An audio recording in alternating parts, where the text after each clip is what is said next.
Hey guys, it's Christian Singh here back again for another informative review video. This one will deal with your vepr 12 today because what I'm talking about is mainsprings for your actual hammer assembly. What I have in my one hand is a JTE mainspring. The other one is the OEM vepr 12 mainspring as well too. A lot of people like to upgrade their hammer spring right here to the JTE mainspring right here, mainly because it provides a more smooth and better feel trigger right here. The only problem is if you don't mod it, like I'm going to show you right here, you might have light primer strikes here for that. So what you want to do is you want to mod the actual back piece right here. You want to mod the actual horseshoe shape, and you want to bend it enough so it actually applies more pressure to the back of the hammer right here for that. And I'm going to show you how I find a nifty way of how to do it over here specifically for me. What you want to do is get your vise out, open your vise up, and put some duct tape on the inside right here as well too. I got about a couple layers of duct tape so you don't damage anything. So that's one good thing to do right here for that. What you want to do is you want to put the hammer spring right here so it's the actual the actual coiled springs right here are right in the top, flush with the top of the piece right here. You don't want to over torque it. You just want to have it have a lot nice. As long as it's in there and it's not going to be flopping around anything else like that, guys, just having it just like that so it's not going to be moving around. See how it's relatively tight right now? It's not going to be moving around. Just snug it up. Don't over torque it because you don't want to flatten the damn thing out right there for that.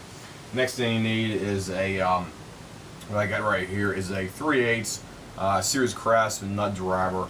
You'll see specifically why I have this. What you want to do is you want to take the nut driver portion right here, and what you want to do is to put it into the looped coils right here as well too. And what you want to do to apply more torque on the actual hammer itself is you want to roll these things forward right here. What I mean by that is you want to push pressure on the back here, and that's why I have this thing in here as well too, so it doesn't bugger it up and doesn't screw it up whenever you're pushing pressure on the back of the coiled portion of the hammer right here spring. What you want to do is get your fingers like so. See how I got my fingers right here? I'm left-handed, so it's going to be doing left-handed here as well too. I'm going to get a control hand here and the other arm pushing here as well too. What you want to do is you want to roll this thing forwards like so. See how it's bending? It's a teeny bit right there. You want to roll that thing forwards like so, and see how it's already bent forwards like so now. You want to do the same thing with the other side as well too. So what you do with that side is, I'll demonstrate from this side basically. You want to roll that forwards, push your fingers in here, and you want to roll that forwards. Let's give it a nice good hard push. It might take a couple times to do that. So now they're basically relatively straight on there, guys, so it looks good to me. And we'll take it out of the vise here. We'll double check it, see how it looks. And now you have a slight, see you have a slight bend right there now. That's what the JTE company recommends you do right here. Giving you a nice slight bend right here now. I'd say it's like almost like a 45-degree angle right here.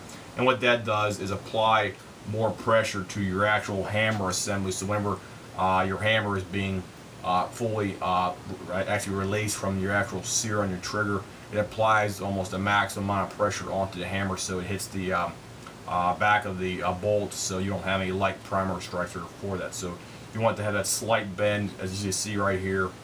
That's what it should look like after you're done. And as you notice, everything else looks perfectly fine.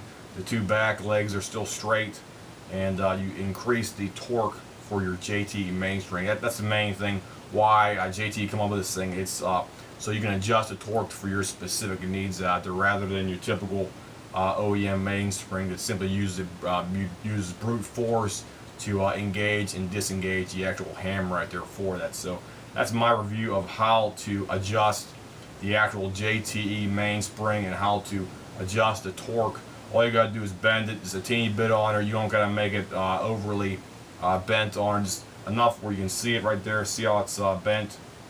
Just like that, guys. That's all you gotta do. So that's all it is. It's pretty much straight and simple. You just put in the vise and you get a 3/8, and you stick it right here through it and you just roll it forwards, and it takes probably less than a minute right there for that. So after you're done with that, you want to put it back in your gun and take it to your range and just verify you don't have any light primer strikes, because the reason I made this for all my JTE springs is because I was having a couple light primer strikes on my Federal multi-purpose, you know, the real cheap value packs that you get at Walmart, and this solved the problem. It's doing that, so you don't have to have the original mainspring or gun anymore for that. So if anybody has any comments, questions, whatnot about doing something like this, just feel free to leave me a message here, and I'll try to get back to you as soon as possible within 24 to 48 hours after you leave a message. So I'll see you guys. Have a nice day.